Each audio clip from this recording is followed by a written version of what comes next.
Welcome back, everyone, to the Red Raider Report as we continue our Big 12 North previews. Right now, we're going to talk about the Kansas Jayhawks and the Kansas State Wildcats. In the case of the Kansas Jayhawks, a few years ago, Mark Mangino and his staff took a chance on an undersized quarterback at Austin Lake Travis High School. He didn't get a lot of offers, didn't have a lot of attention from Division I markets. And for the Kansas Jayhawks, they couldn't be more pleased with that outcome. Todd Reesing has proven to be a consistent quarterback. He's led them to an Orange Bowl win, and this year he has Kansas primed once again to compete for a Big 12 North title. For Kansas this year, we'll start with the offensive keys. Those keys start with who we just mentioned, Todd Reesing, the senior quarterback. He has been outstanding for Kansas, consistent, and this year he has a bevy of weapons underneath him and led by receiver Desmond Briscoe. Arguably, this could be the top wide receiver core in the country. You're talking about Desmond Briscoe, Kerry Meyer, the converted quarterback, and Jonathan Wilson, and a host of others behind them. This unit could be the reason KU is a favorite in a lot of people's minds to win the Big 12 North title. The only concern for KU, the offensive line. They have 3 starters that were lost, and they have a young cast that's going to have to step up and fill in. Mangino and the crew in Lawrence do not seem to be too concerned about it, as they have size and talent to put in those spots. But overall, the offense, very balanced. 3 good receivers, a good solid running back in Jake Sharp, who's going to be looking for a better campaign after last year maybe being a little under what he expected to do. But overall, Kansas's offense puts them in the upper echelon of the Big 12 North Division, and it'll be a reason why they're sitting there at the end of the year near the top of the standings. Defensively for Kansas, Darryl Stuckey is the unit of this group, the strong safety spot, and he's going to need to be a big leader, because if there is one question with this Kansas team, it's going to be their defense. People have those concerns right now, but Stuckey and the rest of his secondary can step up this year and erase some of the things that went wrong last year in terms of giving up big numbers in the passing game to the Big 12 South, especially in their high-potent offenses. Part of the reason was lack of pressure on opposing quarterbacks. This could be the key piece in whether Kansas is a Big 12 North champion this year or takes a back seat to a Nebraska or even a Missouri. Help could come in that area, though. My newcomer to watch for, Quentin Wood, 6'5", 230-pound defensive end.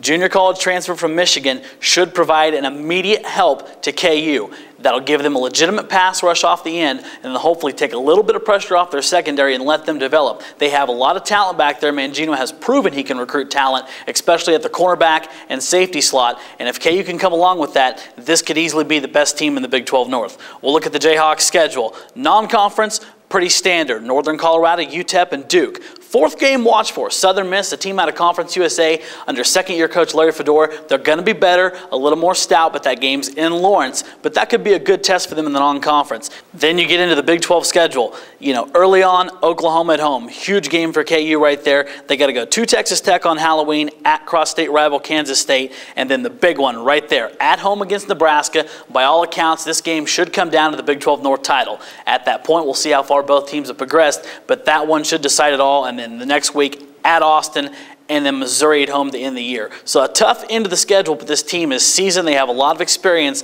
and offensively, they have enough firepower to compete with just about anybody they play against. The key will be is if their defense can go along with it. The offseason for the Kansas State Wildcats wasn't particularly pleasant, especially early on. Tom Prince let go/resign after 3 years on the job.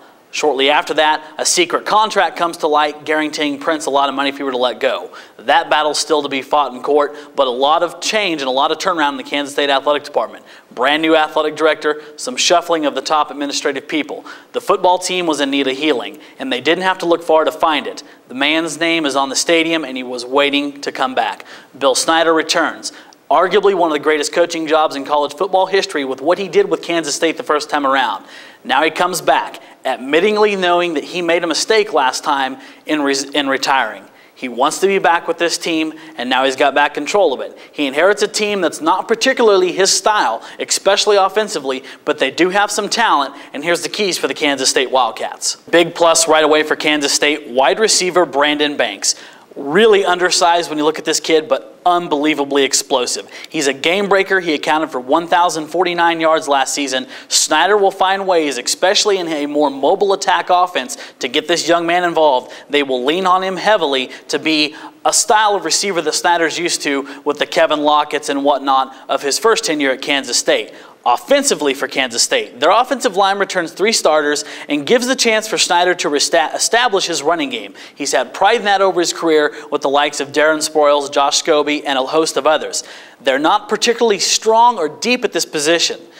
Early on, running back Keithan Valentine will be given the opportunity to win the job. They do have some other talent on the campus that Snyder will look to if they don't get production there. The point of intrigue for Kansas State comes at the quarterback position.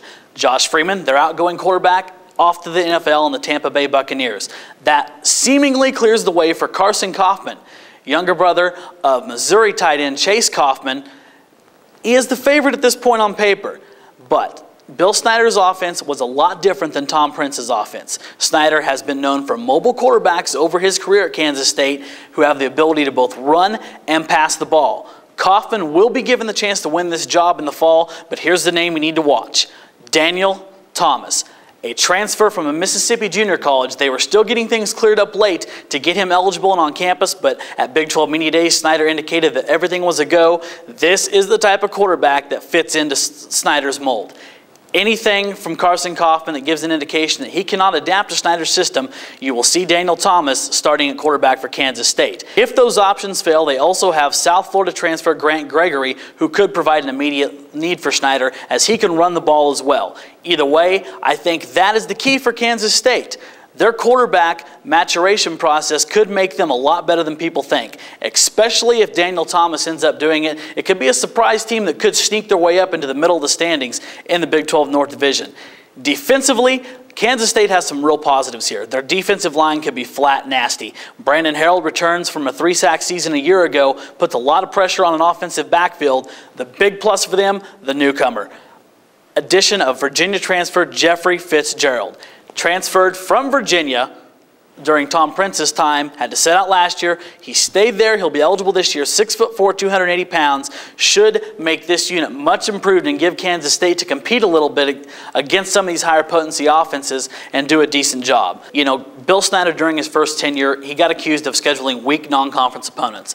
But, you know, in today's society, maybe not particularly a bad idea. You have to get off the 4 wins, get confidence under your team, and this is a year that they need that. Unfortunately, they do have some tough games, mainly number 3 right there. At UCLA will be a tough test. UCLA's rebuilding, but they're 1 year into their rebuilding process, and Kansas State can go out there. That could be a big confidence boost for Kansas State. If they could win that game, things could go a lot differently come to Big 12 play. In the Big 12 Conference, they got a tough schedule. At Texas Tech early on in the slate, at Oklahoma, at Nebraska. Those are 3 extremely tough games, and they're probably going to be the key to whether Kansas State becomes a 4th or 5th place team in the conference, or maybe sneaks up to a 3rd in the Big 12 North standings. That's going to wrap up our look at the Kansas Jayhawks and the Kansas State Wildcats. Stay tuned. We're going to come back and we're going to look at the final 2 teams in our North preview, the Missouri Tigers and the conference favorite Nebraska Cornhuskers.